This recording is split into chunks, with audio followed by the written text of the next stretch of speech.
What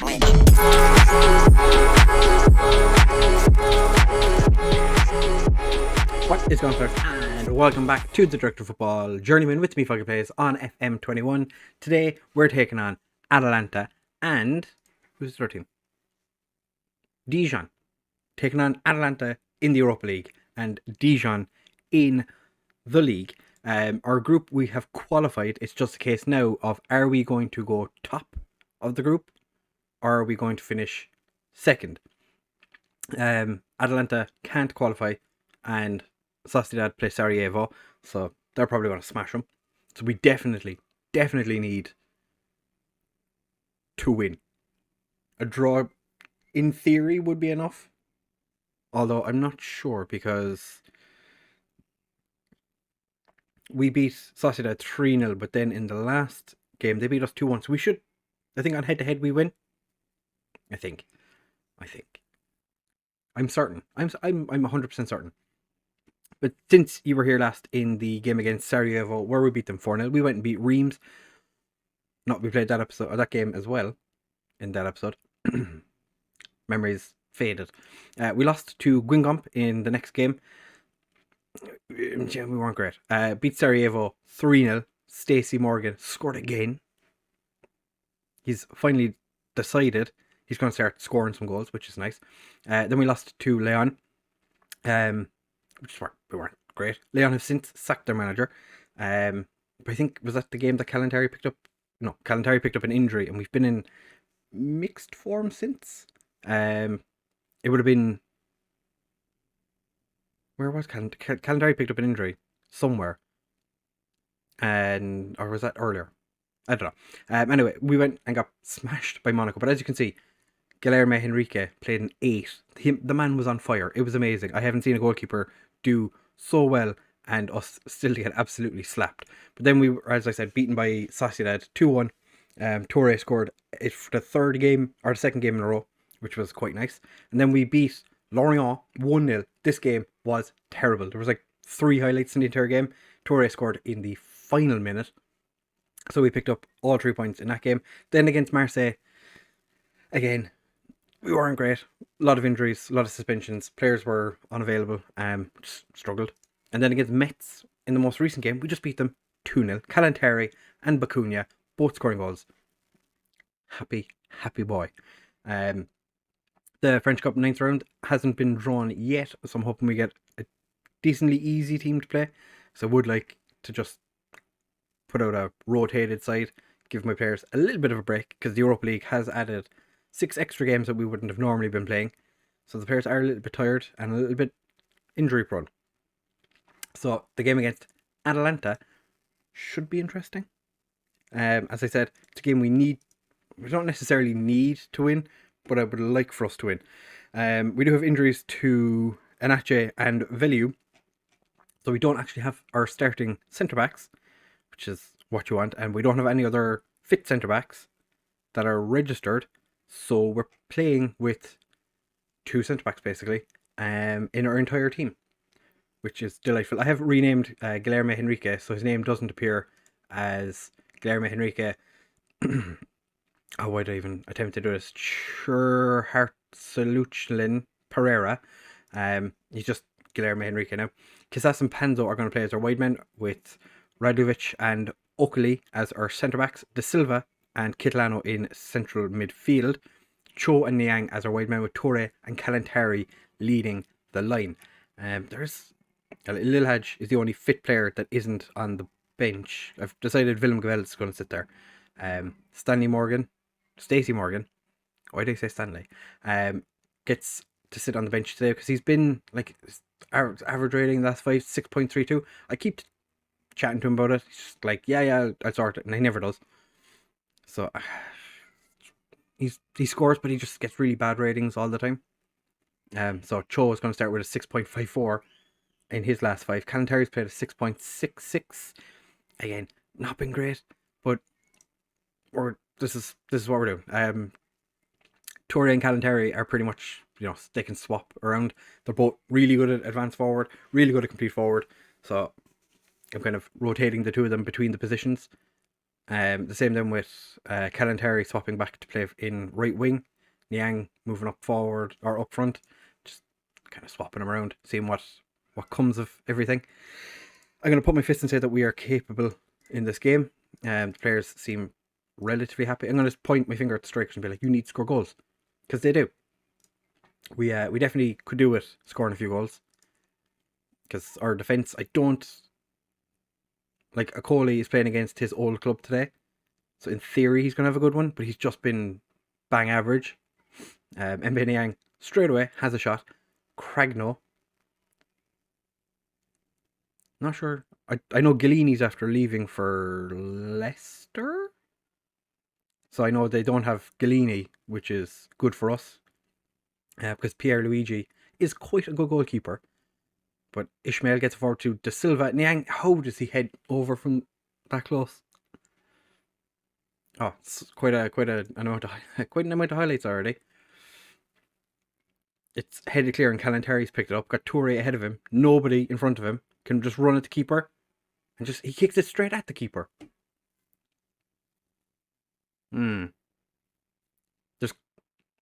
We are playing on key highlights, but we're getting a lot of them. It would be nice if we, could get more than 3 minutes into, or we're nearly 6 minutes into the game. Now, Kalantari's through. Kalantari dinks the keeper and hits the crossbar. Oh my god.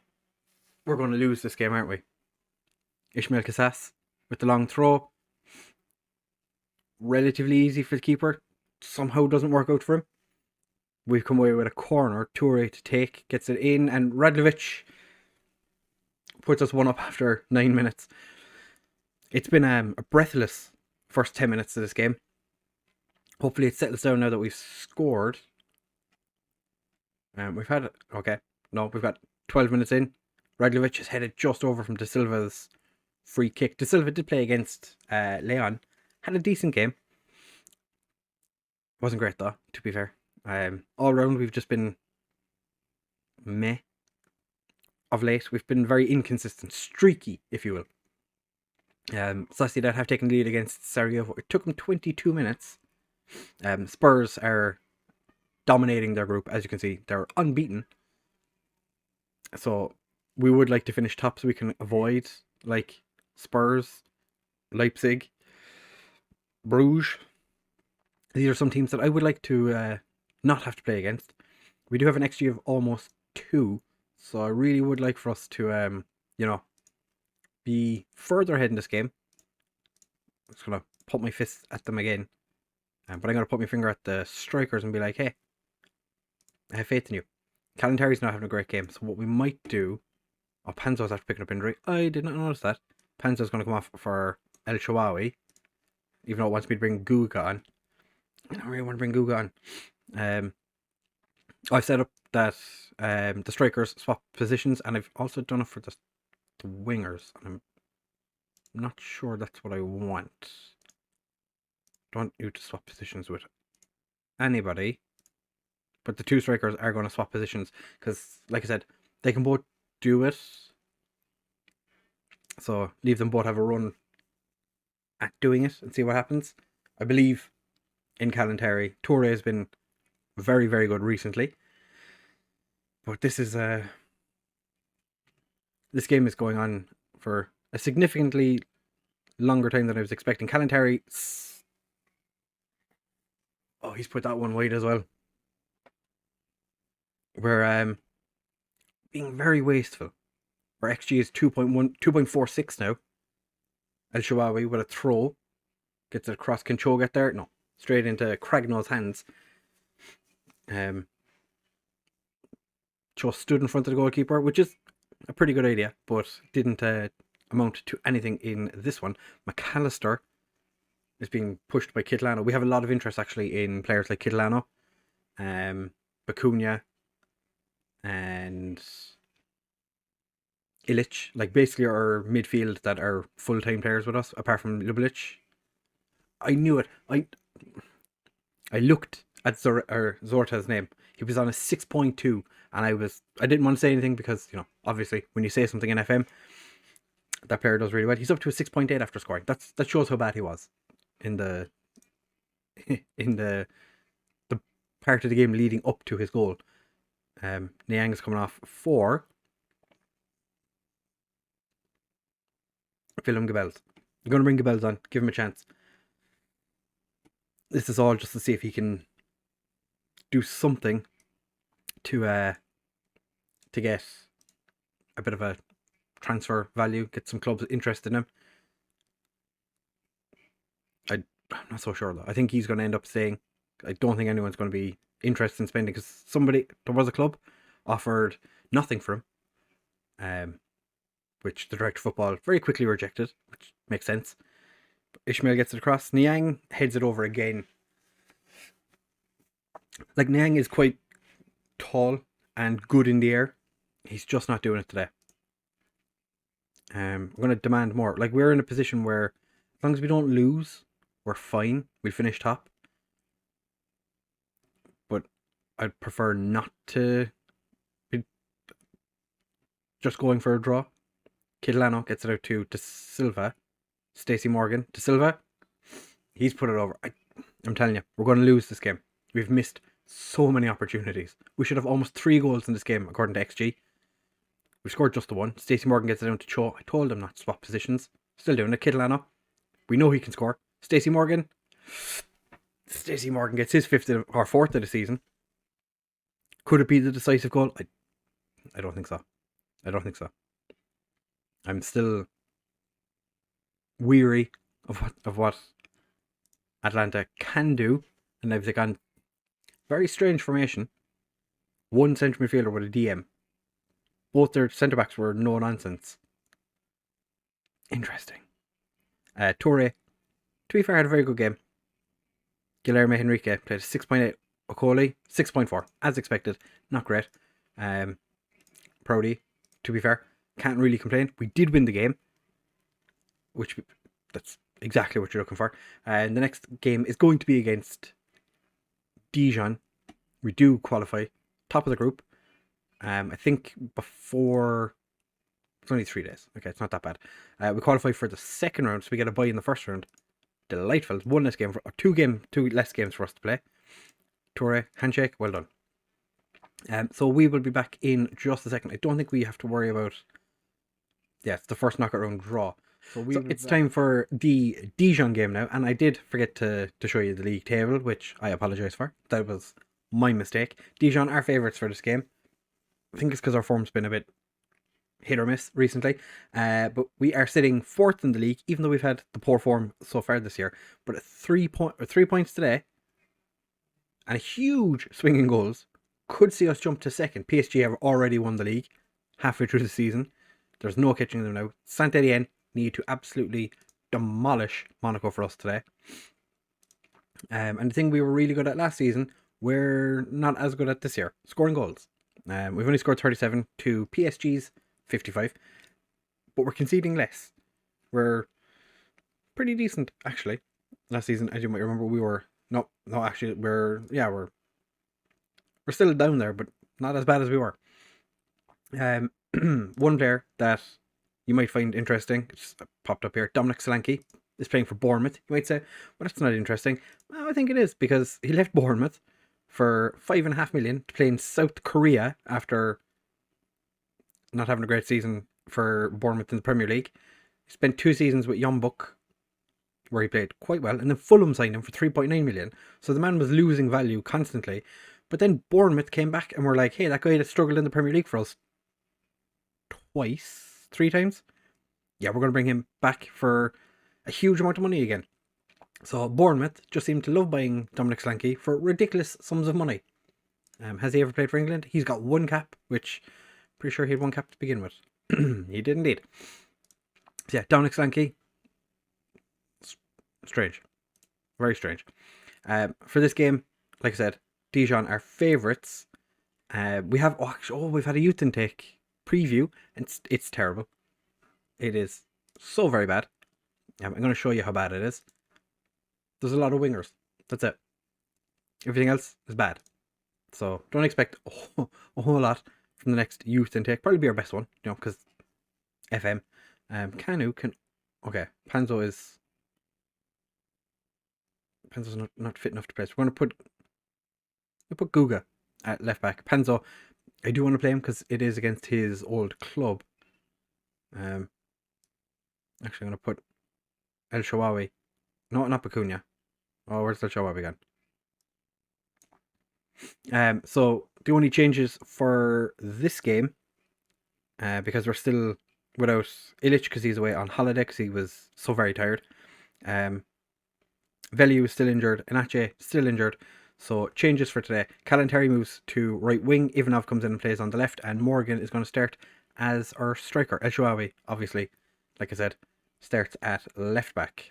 Cho and Mbe Niang both struggled in the last game. Their average ratings have plummeted.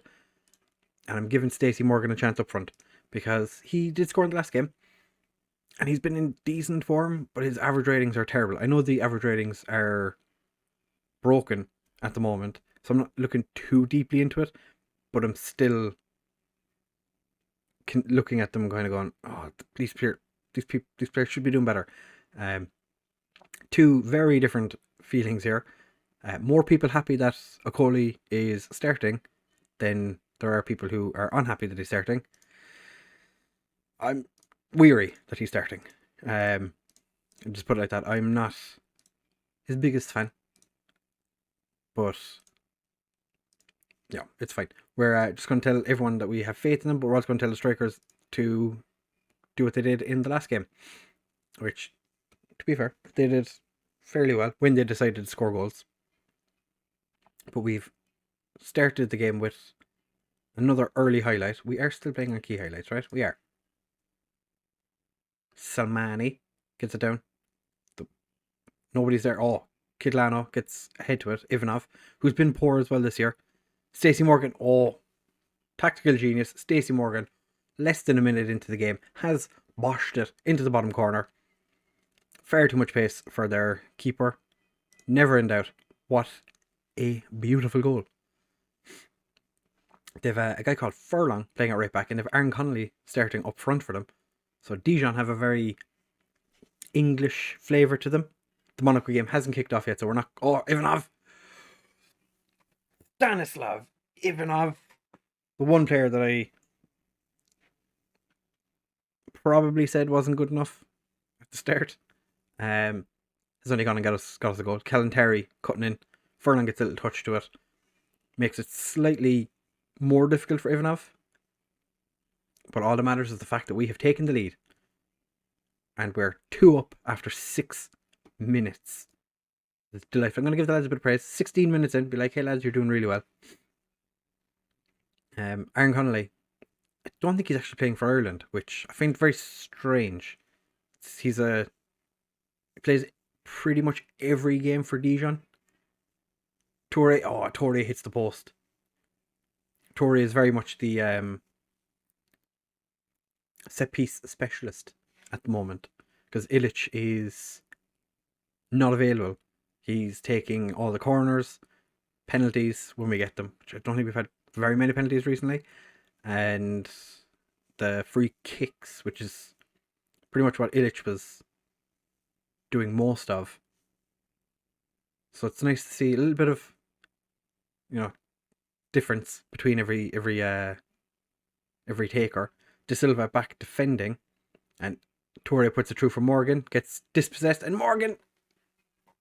Morgan's scored his second in the 41st or the 40th minute. So we're 3 up against Dijon. I didn't expect to be 3 up before halftime. I was expecting it to be a little bit closer. Beautifully skipped past by Stacey. Is doing the business for us today. This is our stretch arms. Keep it going, lads. Who is struggling? Kalantari is not having the best of games. We do have Niang and Cho on the bench, who could come on if needed, if Kalantari decides not to play well. But Torre could come off as well. Speak of the devil. Gets it through to Morgan. Oh, Stacey Morgan completes his hat-trick with a beautiful dink over their keeper. You have to feel sorry for him, just a little bit. I think was it Dijon that lost their number one goalkeeper to Marseille, I think it was. Yeah, it was Marseille.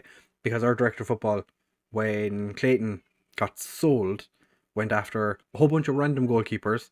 The Dijon goalkeeper was one of them, if I'm not mistaken. So it looks like they haven't actually replaced their original goalkeeper. And if they have replaced him, they haven't done as good of a job because the goalkeeper was quite good. But our director of football, when it's actually something they didn't mention, when Calantari can't get there.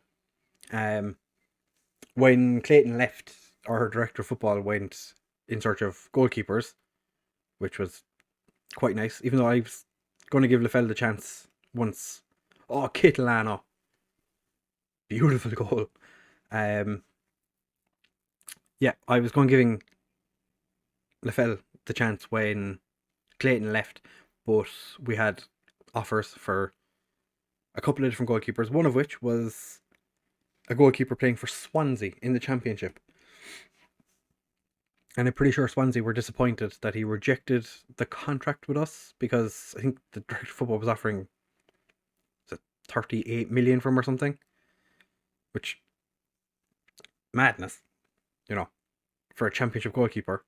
But didn't happen, and instead we got Guilherme Henrique. I almost forgot his name. Guilherme. We're going to make a change because we're almost 80 minutes in and we haven't actually done anything. We're going to take off Toure, put Calantari up front, and bring on Cho on the right. Anybody having a poor game? We're going to give Panzo a little bit of a run around at left back, even though he is slightly injured. Might as well give him a chance. And we are going to leave it there for... Yeah, we might as well leave it there for now, and we'll see what else we can change in 10 minutes, maybe. Calantari picks up the ball. This is going to be his last attack from the wing. And Stacey Morgan puts his first shot wide. Cho is, for some reason, playing as a striker. I've just noticed that. Why are you playing as a striker? I swap positions with nobody. Yeah, the two of you are swapping positions. I'm not sure what there, but okay.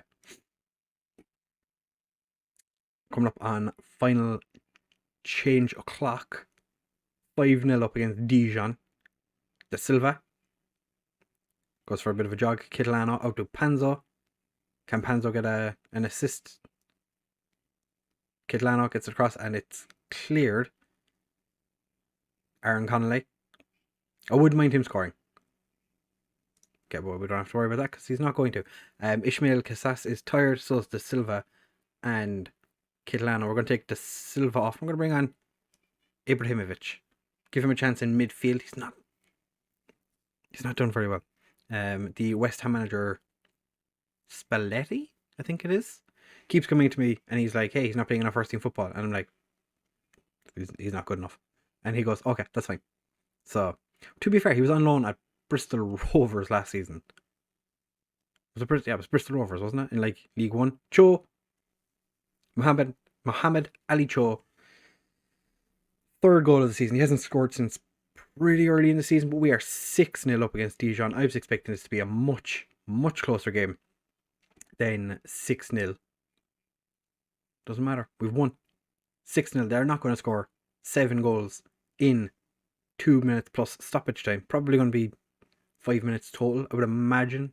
There's not been a huge amount of breaks in this game that I've seen anyway. Panzo, beautiful tackle. Furlong, I think it's Darnell, gets dispossessed by Ibrahimovic. Morgan has Calantari ahead of him. He's going to go alone. Is he? Or is he going to cross? Not quite sure what that was. But okay.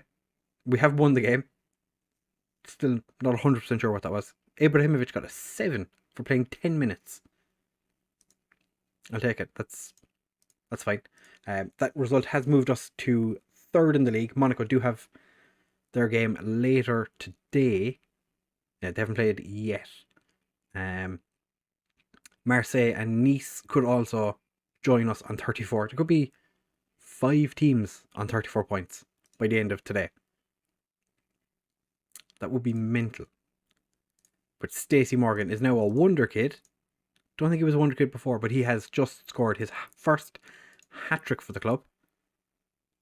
I am happy with that. Thankfully, we're not going to have to worry about the Europa League next round. Second knockout round is going to be drawn on the 27th of February.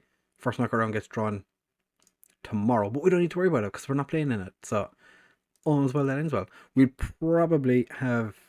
Okay, so they're way down here. So we'll be back at the start of February, whenever the transfer window closes, and I'll update you on what's happened in the transfer window. So if we go off and do mad things and sign 200 players, which, judging by our director of football, pretty good chance that that's going to happen. He's signed a number of players already in the first window, 25 to be exact, and we sold like the ones of 50, or loaned out 50, 47. It's been a time. We've been quite busy. So yeah, we'll update you on what happens in the next transfer window. It's gonna be a time. Hopefully, strengthen the squad rather than weakening it, because we are in quite a good position, sitting third, almost halfway through the season. So if you have enjoyed this episode, please do make sure to leave a like, comment, subscribe, share with all your friends, and I will see you in the next one. Bye!